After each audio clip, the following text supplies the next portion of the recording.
It's 4:30 on WKYT this morning. Unrest in Europe continues this morning as authorities in France and Belgium try to hunt down a surviving suspect from the Paris terror attacks. A tragic story we're tracking in western Kentucky. A little girl found dead in Allen County. Police are now calling it a homicide. And a fire in Georgetown that destroyed 2 businesses is still under investigation this morning.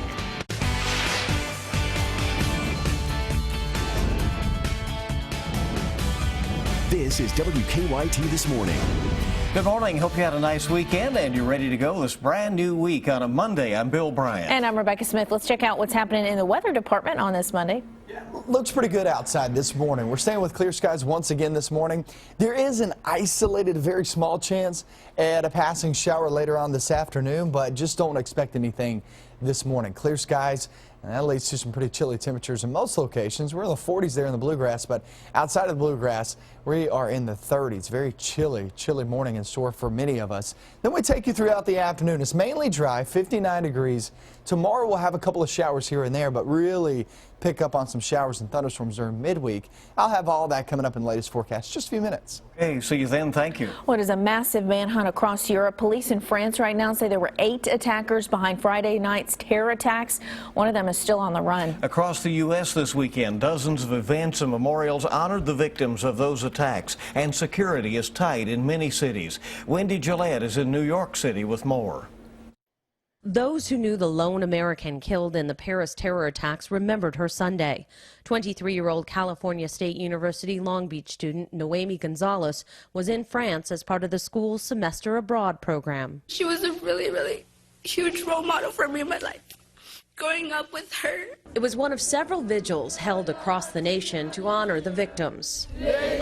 In San Francisco, Chicago, and New York. At St. Patrick's Cathedral in Manhattan, a prayer was said in French to start Sunday's service. Avec bonté, Seigneur. The tributes continued across the world of entertainment. Madonna dedicated her song Like a Prayer at her concert in Sweden Saturday and told the crowd she had considered canceling the performance. Why should I give that to them? The TV show Saturday Night Live altered its usual opening monologue. Nous sommes de tout cœur avec vous. And the Pittsburgh Orchestra played the French anthem. The thoughts and prayers for Parisians come at a time of tight security in the U.S. This is what it looked like Sunday here at Lincoln Center. Several police cars parked out front when normally there are none. There were additional security precautions at NFL games across the country, including bomb-sniffing dogs in Tampa, Florida. The new measures were enacted despite assurances from the Department of Homeland Security that investigators have detected no direct threats against the U.S. Wendy Gillette for CBS News, New York. And students from several universities in Kentucky are studying abroad in France this semester. Thankfully, we have learned that all are safe.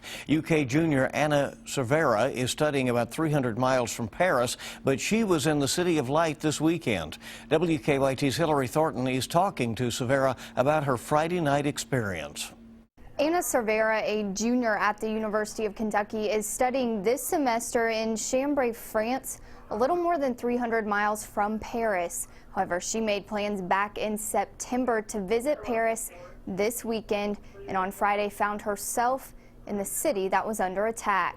We could go to Disneyland on Saturday, and so we could explore the city on Friday. That was the plan as Anna Cervera and a few friends arrived in Paris on Friday morning, spending the day walking around and exploring the City of Light. It was really cold. There was that kind of wind that kind of bites through your jacket, and we were tired, so we went back to our hotel. Back at their hotel for not even 2 hours, their weekend trip to Paris was about to change. Family back home got a CNN alert about a shooting in Paris, and so my brother called me and he wanted just to let me know, but at first it seemed like it was just a shooting, like it wasn't something so big. The UK student then remembers turning on the news and watching the horrific events unfold less than 30 minutes from where she was sitting, an area where she had been only hours before. If we decided to do anything a little bit differently, gotten a snack instead of getting an early dinner and stayed in the city later, or if it had been little bit warmer. We would have been right there when it was happening. She remembers the city then going into lockdown with their train tickets out of Paris not scheduled until Sunday morning. They stuck with their plans and spent Saturday at Disney Village in a Paris that she says seemed stripped of what makes it so special. It was tense. It felt wrong. I don't know if that makes any sense. It didn't feel that festive atmosphere was completely gone. Now, Cervera says while darkness filled the city, there are glimmers of hope, and that support from around the world means a lot to the people there. The UK student says she never really knew what being homesick felt like until this weekend. She is scheduled to return back home here to Kentucky at the end of December. At the live desk, Hillary Thornton, WKYT. Hillary, thank you. You can check for updates on all of the stories on the Paris attacks and the global response on our website at WKYT.com. Well, we're tracking the latest in a very tragic story out of western Kentucky this morning. State police are investigating the death of a 7-year-old girl in Allen County. Troopers found the body of Gabriella Doolin behind the Scottsville High School last night. People in Scottsville are worried whoever killed Gabriella is still out there. We talked to the friends of the little girl's family to find out more in this Crime Tracker report. For us, it's too close to home now. 4,000 people live in the town of Scottsville, Kentucky, and it doesn't take long to see nearly every one of them is hurting right now. Let's do this for Gabby's family, okay? So they know that we love them. For Christy Webb, this is a life lesson she never thought she'd have to teach her daughter. It would let them know that we were thinking about them, we love them. Here, put it down over there on the thing. They're leaving a stuffed animal for her first grade classmate, who state police say was killed here. Nothing like this has ever happened, and for the family, it's other shock for what they're having to go through. Gabby Doolin was cheering on her 2 older brothers who were playing youth football. Around 7:30 Friday night, she went missing. 30 minutes later, she was found dead in this small pond. She was 7 years old. Police are calling Gabby's death a homicide. It's unimaginable, the senselessness of what's happened. She always had a smile on her face and always lit up the room. Well, so far, state police have not made any arrests. School will not be in session in Allen County today. New this morning, a Lexington mother is behind bars after police say she left her child in a car to run away from officers. 25-year-old Abigail Sargent is charged with assault and wanton endangerment.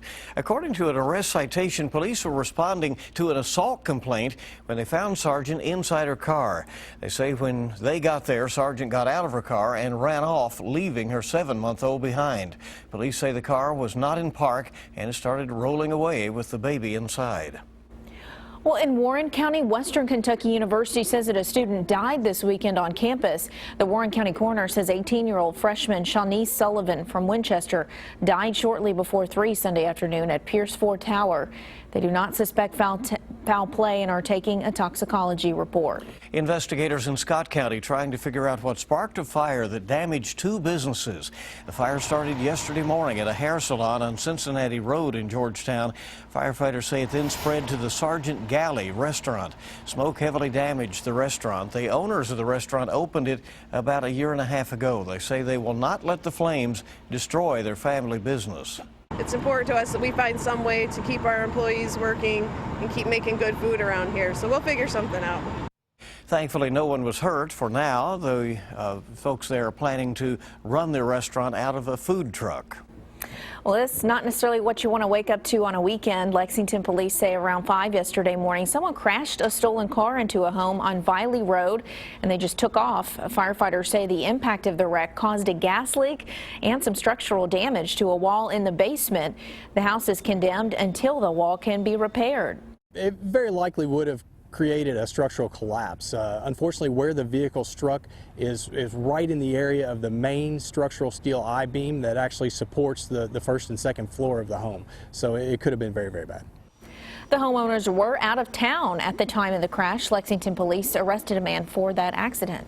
Starting today, the City of Lexington will start its Food for Fines drive. If you get a parking ticket, you can pay it off with a donation. Customers who bring in cans of food will get $15 off any Lex Park or Lexington Police parking citation. All the cans will go to God's Pantry Food Bank. The Food for Fines drive will end on December 8th, so an opportunity to pay a little bit differently. Yeah, and you get a little bit more time. Is there a different date on that, please? December 18th. It'll run until December 18th on that.